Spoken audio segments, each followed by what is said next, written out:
मनुपहारतिः एकथैव यजमान आयुस्तेजो ददाति सर्वमङ्गलमाङ्गल्ये शिवे सर्वार्थसाधिके शरण्ये त्र्यम्बके देवी नारायणी नमोऽस्तुते। पञ्चाङ्गदेवताभ्यो नमः। षोडशोपचारपूजां समर्पयामि। मनुपहारतिः एकथैव यजमान आयुस्तेजो ददाति सर्वमङ्गलमाङ्गल्ये शिवे सर्वार्थसाधिके शरण्ये त्र्यम्बके देवी नारायणी नमोऽस्तुते। पञ्चाङ्गदेवताभ्यो नमः। षोडशोपचारपूजां समर्पयामि। అంటే మన మన ఇంగ్లీష్ సంవత్సరాలు అందరికీ గుర్తుంటాయని తెలుగు సంవత్సరాలు 60 ఉంటాయన్నట్టు.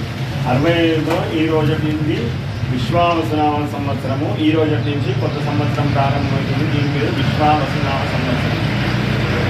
శ్రీకళ్యాణ గుణావహం రిపుహరం దుస్సప్న దోషావహం గంగా స్నాన విశేష పుణ్యఫలదాం గోదానతుల్యానృణాం ఆయుర్వర్ధనముత్తమం శుభకరం సంతాన సంపత్ప్రదాం నానాకర్మసు సాధనం సముచితం పంచాంగమాత్కర్మణాం.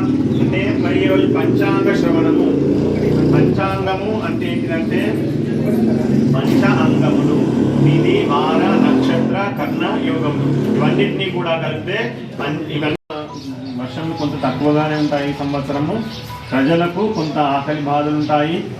తర్వాత యుద్ధ భయం ఉంటుంది. దొంగల వల్ల కూడా ఈ సంవత్సరం ప్రజలకు భయం ఉంటుంది. రాజకీయంలో 9 తుమ్ముల వర్షమేమో పర్వతాల నందు, ఇంకా మీద 9 తుమ్ముల వర్షము సముద్రం మీద ఈసారి వానలున్నాయని చెప్పేసి తెలుపుతున్నారు. మరి రాజు రవి ఉన్నాడు కాబట్టి ప్రభువులకు పరస్పర విరోధం కలుగుతుంది. అంటే ప్రభువులు అంటే రాజకీయ నాయకులకు పరస్పర విరోధం కలుగుతుంది. అల్పవృష్టి, ప్రజలకు ప్రభువుల వలన కొంత భయం ఉంటుంది. అగ్ని బాధలు కూడా ఈసారి కొంత కలిగే అవకాశం ఉంది.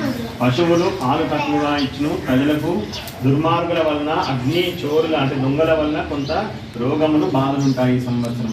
రాజువాహనం తర్వాత మంత్రేమో చంద్రుడు ఉండడం. మరి అర్ఘ్యాధిపతి కూడా రవి ఉన్నాడు. మేఘానికి అధిపతి కూడా ఈ సంవత్సరం రవి ఉన్నాడు. రసాధిపతి ఏమో శని ఉన్నాడు ఈ సంవత్సరము. నీరసాధిపతి బుధుడున్నాడు. పశుపాలకుడేమో ఈసారి యముడున్నాడు. స్థాన సంరక్షకుడు కూడా ఈసారి యముడున్నాడు. మరి ఈ సంవత్సరం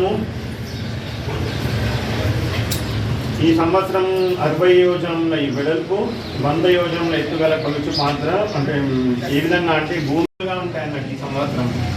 అంటే ఎక్కువ మేఘాధిపతి కూడా రవి సూర్యుడు ఉండడం వలన, పాప గ్రహంలో ఉండడం వలన ఎక్కువగా వర్షాలు ఎక్కువ లేకున్నా సరే కానీ నీరు మాత్రం మనకు సమృద్ధిగా ఈ సంవత్సరము ఉంటుంది.